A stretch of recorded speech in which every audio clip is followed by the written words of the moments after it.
This is Dexter. Last year, November 12, 2017, less than 2 months after the official market release in the US, I received my Google Home Mini, bought by an acquaintance I met online. This friend of mine did the only purchase for me because Google Home and its little brother Home Mini are not on sale here in Google Store Philippines, and recently checked the store. Sadly, still is not available. And now, after 1 year, we will review the Google Home Mini on its 1 year usage, some basic information, the pros, the cons, and our final verdict if is it worth it. But before we start, if you are new to this channel, please don't forget to subscribe my channel and click the notification bell button beside it so you would get notifications on my future vlog. Again, this is Dexter Bolastig and welcome to my channel vlog.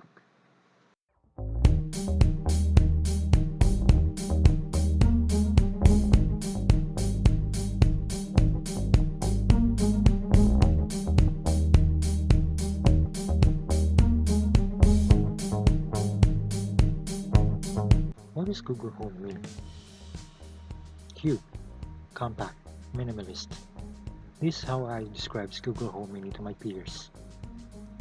The affordable Google Home Mini with the current market price of just around 2,500 pesos here in the Philippines or around 46 US dollars is the answer to its direct rival, Amazon Echo Dot, another smart speaker from Amazon, who also made the Amazon Echo, the cylinder-like and more expensive version of the Dot.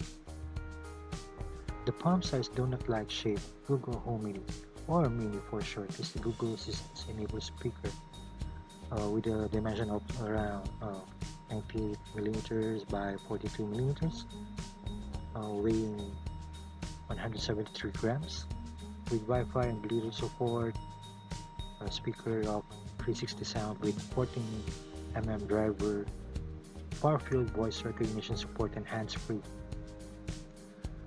The audio support is MP3, WAV, Opus, FLAC, AAC with support for high-resolution streams of 24-bit by 96 kHz. The power rate is 5 volts with 1.8 amperes, and the supported OS are the Android and iOS. This small yet compact device can stream audio from the likes of Spotify, YouTube Music, and TuneIn. You can place calls if you are living in the US or UK.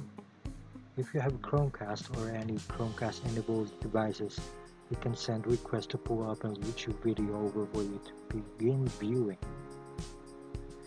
Google Home Mini also serves as a smart hub to integrate with Internet of Things or IoT from the likes of Light, Philips Hue, Nest Thermostat, RM Broadlink, August, and more. So, okay now, what is Internet of Things? According to Wikipedia, Internet of Things or IoT is the network of physical devices, vehicles, home appliances, and other items embedded with electronic software, sensors, actuators, and connectivity, which enables these things to connect, collect, and exchange data. IoT involves extending internet connectivity beyond standard devices such as desktop, laptop, smartphones, and tablets to any range of traditionally dumb or non-internet enabled physical devices and everyday objects. Embedded with technology, these devices can communicate and interact over the internet, and they can be remotely monitored and controlled. So let's go back to the Mini. Since its release, new updates are being pushed like the scheduled routines, infinite conversation, and other enhancements on Google Assistants. So what are the pros of having a Google Home Mini at your home? For me, the design is minimalist and compact. You can place it almost everywhere or hide it on plain view.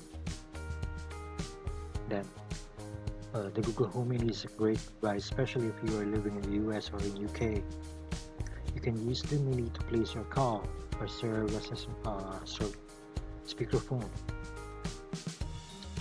As a smart speaker, you can make a command to your Mini to play some music, or as long as you are subscribed to, on those music streaming devices like Spotify, or listen to your favorite local radio channels through TuneIn, or not just a local, even the other uh, internet channels, radio channels over the internet.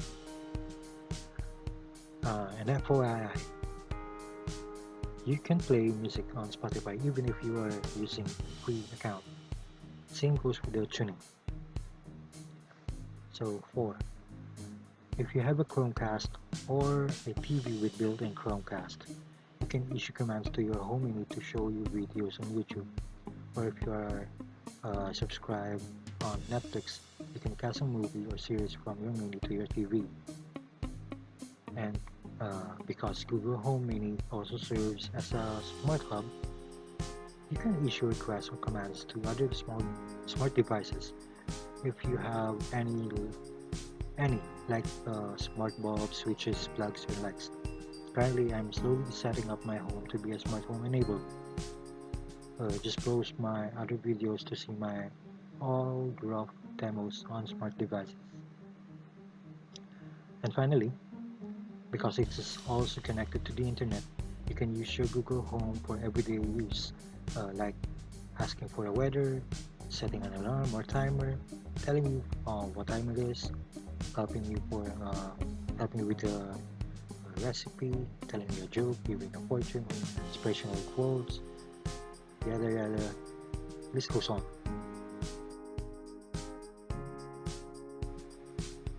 And these are the list of the reasons for you not to purchase the Google Home Mini.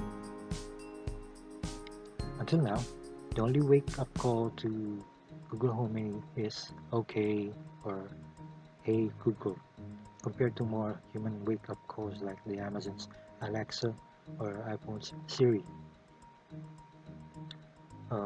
Then, if you're living outside of the US or UK, specifically if you're living here in the Philippines, the call feature is limited. So that's a real drawback, especially for me. Then 3. Google Home Mini speakers is not as powerful compared to its sibling Google Home, Google Home Max, or maybe even the Google Home Hub. 4.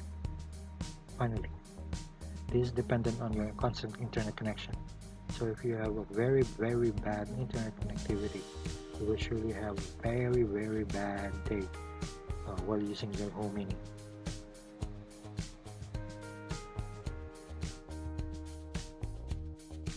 Is it worth it? It is not worth it if you are a very private person, because Google Home is always listening, same as the other smart speakers like the Amazon Echo.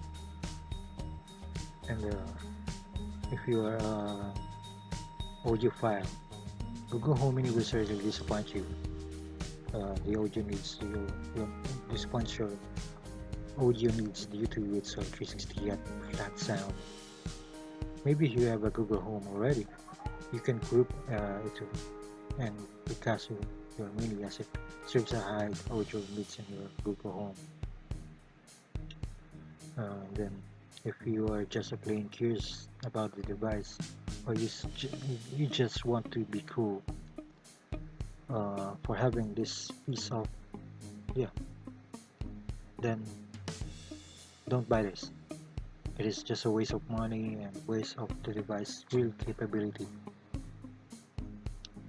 And finally, if you have severely bad internet connections, don't buy Google Home. This will surely be just a useless device to have, especially if as an expensive Bluetooth speaker. Now, on the positive note, If you are already using an Android device, possibly already have a Chromecast, then Google Home Mini is a good additional for you. If you have some smart devices like bulbs, plugs, switches, and all connected and controlled by your Android phone through your Google Assistant, then I highly recommend Google Home for you to have it. And if you are a smart home technology enthusiast or into home automation and or Internet of Things, same as mine, and slowly building up your smart home capabilities, or if you are looking for a gateway or your first step to start your smart home, this is worth it, especially if you are already in a Google ecosystem. Still, same as mine. With little setup, your Google Home is good to go. And yes, still is very affordable. But in this country where internet is notoriously slow, you might ask, why still worth it? My answer is simple. My internet and enthusiasm to IoT and smart home technology setup for me is about the issue of slow internet connectivity.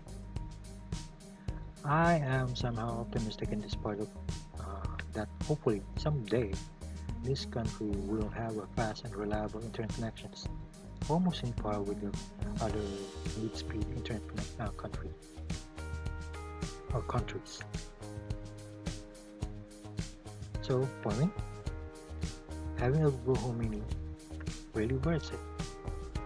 So there you have it, my 1 year later Google Home Mini review. If you have some reactions or regarding my review, please don't hesitate to leave a comment below. And don't forget to hit the like button and subscribe to my channel. Click the notification bell button to get you more updates on my upcoming videos. So, this is Dexter, Bolastig. Bye.